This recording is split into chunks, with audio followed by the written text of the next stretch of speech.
Maganda itong appointment mga kababayan na ginawa ng ating Pangulong Bongbong Marcos. Ang bagong NBI chief ngayon po, si retired Judge Jimmy Santiago. Siguro yung pangalan po, mga kababayan ni Jimmy Santiago, familiar sa inyo. Siya po yung dating police, SPO4 Jimmy Santiago, Manila's finest, na yung buhay niya mga kababayan, lagi siya kasi pong nababalita. Yung mga encounters niya po, sa paghahabol niya mga kababayan sa mga masasamang loob, ginawan siya ng pelikula mga kababayan ni Bong Revilla, SPO4 Jimmy Santiago. Ayan yung pelikula niya mga kababayan noon. Marami kang dapat sagutin sa batas. SPO4 Santiago, sharpshooter. Magalingan niya Mr. Maravillas talaga. Kung ganon yung bagong NBI director, talagang magaling po. Judge siya po. Retired judge. Pinasumpa po siya mga kababayan ni Lucas Bersamin, Executive Secretary. Ito si SPO4 retired judge Jimmy Santiago. Di ba? Ang galing pa. Sasabi dyan sa balita, President Marcos has appointed retired Judge Jaime Santiago as Director of the National Bureau of Investigation. Yan po siya nung judge pa siya. Mga kababayan, ex-police sniper turned Judge Jaime Santiago. Sharpshooter po siya, kaya ang background niya mga kababayan sa opisina siya as judge, mga baril po. Matindi po. Medyo matanda na siya ngayon, mga kababayan. Pero, kasi retired na siya. Retired judge, RTC judge po. Pero, napakagaling pa niya, mga kababayan. Para makilala po natin, makilala po ninyo kung sino yung NBI director ngayon. So, sabi dito sa report ng GMA, ex-police sniper turned judge Jaime Santiago is new NBI director. Di ba? Napakagaling ng choice ng ating Pangulong Bongbong Marcos. So, sabi dyan, Santiago who made headlines in the 90s as a sharpshooter with the Manila Police District replaced Medardo de Lemos. Santiago's appointment was confirmed by Executive Secretary Lucas Bersamin. As a background, nag-serve po siya as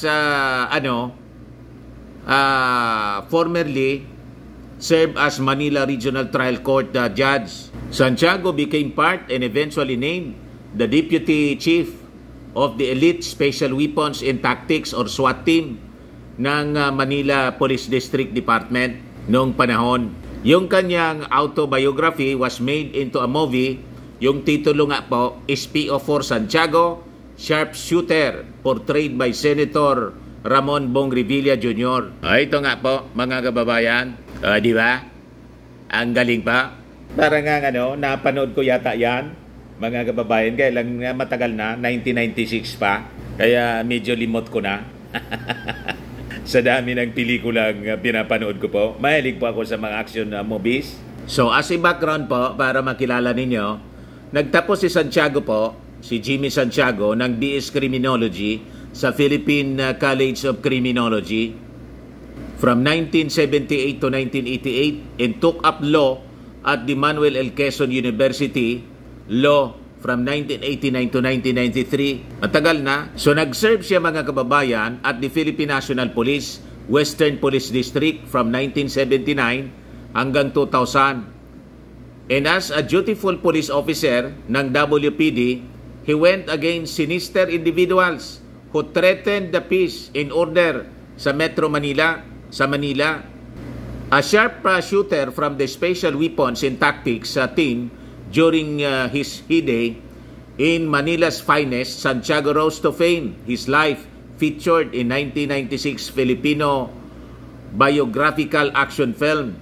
Yun nga pong SPO4 Santiago ni Bong Revilla. So nag-serve din siya mga kababayan as criminal law professor sa Emilio Aguinaldo College, Philippine College of Criminology, and Emilio Aguinaldo College. Tapos, nang maging judge siya, naging acting executive presiding judge po siya, mga kababayan ng RTC in the cities of Manila, pati Tagaytay. Magaling talaga po. in former Metropolitan Trial Court judge ng Manila City. He served as the Assistant City Prosecutor for the Department of Justice Office ng City Prosecutor from October 2003 hanggang December 2006. Malawak po yung kanyang yung experience niya sa police, pati as lawyer and judge.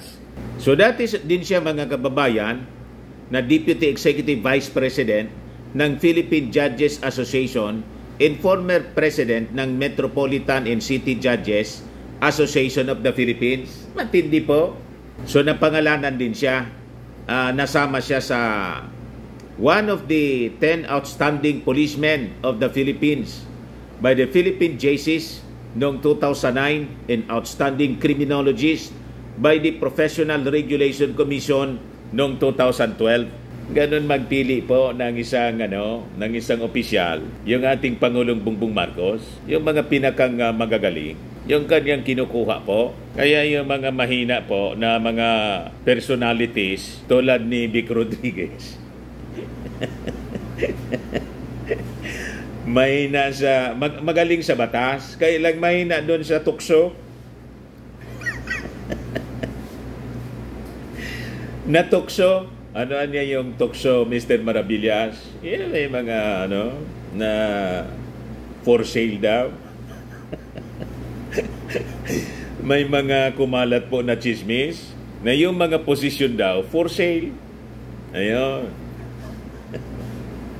Yan ang narinig ko. Hindi man po wala akong yan lang yung kumakalat na mga kwento-kwento. Nung na-invite po ako sa Palasyo Malacanang, siyempre, nagkikimarites din tayo doon. Sabi ko, anong nangyari? Anong balita? Bakit bigla na lang? Kasi siyempre, nasa province po ako. Ganito niya. Sabi ko, may narinig din ako. Kasi may mga appointments na galing din sa amin na gusto sanang mag-apply din. Kaya lang, ganun nga yung narinig ko rin. Tapos, tulad po ni Atty. Trixie, si Saipa, sino pa? Sino to? Si Professor Carlos, Clarita Carlos, at lalo na po si Marites Luca. Hindi po pwede po. Ang ating Pangulong Bongbong Marcos, lalo't sabi niya, tumutulong yung kanyang asawa sa vetting. Magaling sa ganyan Si Mrs. Lisa Marcos, siyempre asawa yon, tutulong. Hindi umobra po itong mga taong ito, kaya bleeding heart sila ngayon. Atake ng atake. Tama ba? O ngayon, na isa ng National Bureau of Investigation Director ang napakagaling na police, sharpshooter. Mr. President, siguro mas maganda i-assign po ninyo si Pacquiao.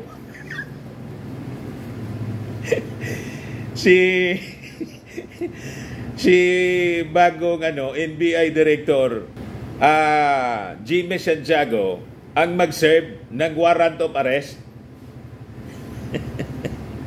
Hindi na kailangan siguro gagamit pa ng excessive force itong NBI Director.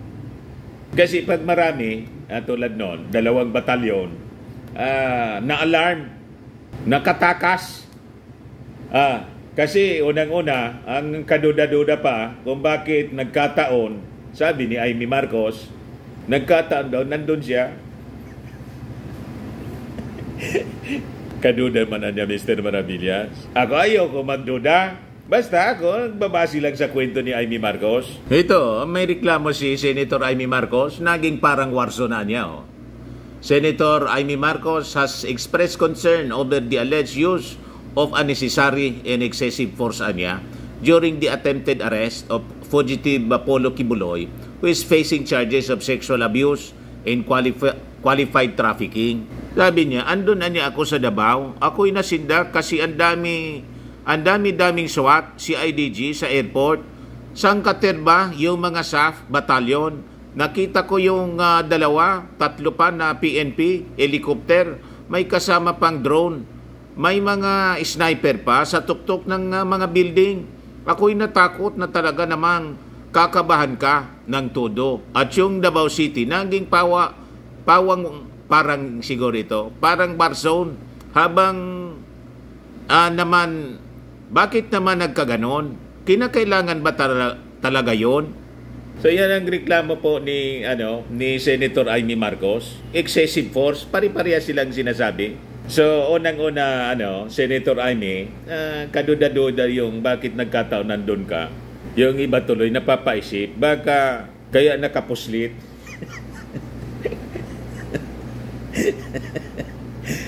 Baka may advance information na lulusob. Hindi ko sinabing galing sa inyo yung tip. Para nyo, Mr. Maravillas, yung ibig mong sabihin. Sabi niya, nagkataon. Pero siyempre, yung iba, mag-iisip talaga. Kasi siyempre, barkada niya si Pacquiao. Hindi siya naniniwala sa mga kaso. Ayaw niyang mag-participate nga doon sa investigasyon ng Senado. So kung ano yung sinasabi ni Mau Diggs, ganun din ang sinasabi ni Amy Marcos. So hindi ko sinasabi na baka yung advance information para tumakas na si Pacquiao. Kaya nakita ninyo pa, may advance information yung Kingdom. Yung lahat ng tatlong lugar na linosob po, may mga taong nakabarikada na. At ang nakapagtataka, mga kababayan, bakit nagkataon? Ano ba yung ano yung misyon ni Super Ate ni Amy Marcos? Bakit siya nandoon? May ayuda ba siya? Namimigay ba siya ng ayuda sa kung saan doon sa Davao? Nagkataon sa pinakang araw, mga kababayan na magre-raid. Nandun si Amy Marcos. So ayaw ko mag-isip ng kung ano-ano na baka yung information galing sa kanya, magre-raidan niya, friend. Pastor, kailangan nga niya pumuga ka na. Iska po. Kung medyo mahirapan ka sa pag-puslit mo, orderan mo yung mga members mong bulag na mag-barikada. Kuhan ko man lang yun, mga theory.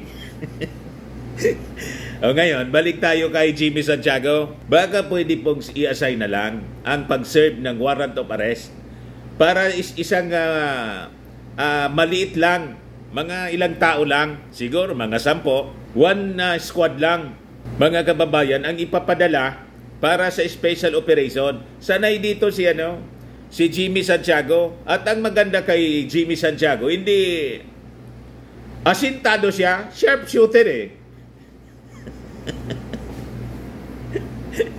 O, di ba? So, siyempre, importante yon. Hindi ko sinabing barilin po. Walang ganong policy yung ating Pangulong Bongbong Marcos. Ang may policy gano'n na shoot them dead. Yung barkada ni Amy Marcos, si Mau Diggs. Pero yung ating Pangulo, ayaw niya. May pagrespeto siya sa buhay, sa human rights. Iharap sa husgado itong si Pacquiao. Pero mas maganda na ang mamuno sa operation, ang isang tulad ni NBI Director Jimmy Santiago, sharpshooter. Hindi po pumapalya ang pulso ni Jimmy Santiago. SPO4, Santiago, sharpshooter. Para tahimik lang po yung pag-serve. Di ba? Kasi hindi mabubulabog. Pero kung 2 batalyon, tulad noon, nabulabog yung buong Davao. Pero siguro, wala man kinalaman dyan yung ating Pangulong Bongbong Marcos. Once they are assigned sa trabaho, alam na nila yan. That is, SOP. Under order sila, galing sa, siguro, ang mag-request ng serbisyo, hindi lang yung PNP, pati yung warrant of arrest, siguro, purnisan ng copy si bagong NBI Director. Judge! Yung judge, judge din ito, retired judge, si Santiago. Para masiguro po, dapat marami yung maghanap sa puganting pastor na si Pacquiao para naman po magkaroon ng hustisya yung mga alleged victims niya. At kung halimbawa, wala siyang kasalanan po, di finally, maklear siya by the court.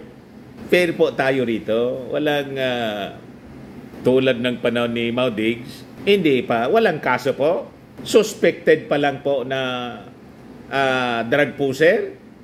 Sentensyado. Pero siya pa ngayon, mga kababayan, ang may lakas ng loob na umalma. Excessive force daw yung ginamit ng ating mga polis laban sa kanyang barkadang pastor. Paanong excessive overkill na buong kingdom yung kailangang pasukin? So, siyempre, gagamit ng maraming tao. Alam nilang armado yung puganting pastor. So, sabi ko nga, mga kababayan, yung dapat sana na ginawa as administrator at dating Pangulo, iarap niya, kumbinsin niya yung kanyang kaibigan. Friend, pastor, magbuting mahinahon ka na, harapin mo yung kaso. Anyway, may pera ka naman, kaya mong bayaran yung mga the best lawyers na mag-defend sa'yo.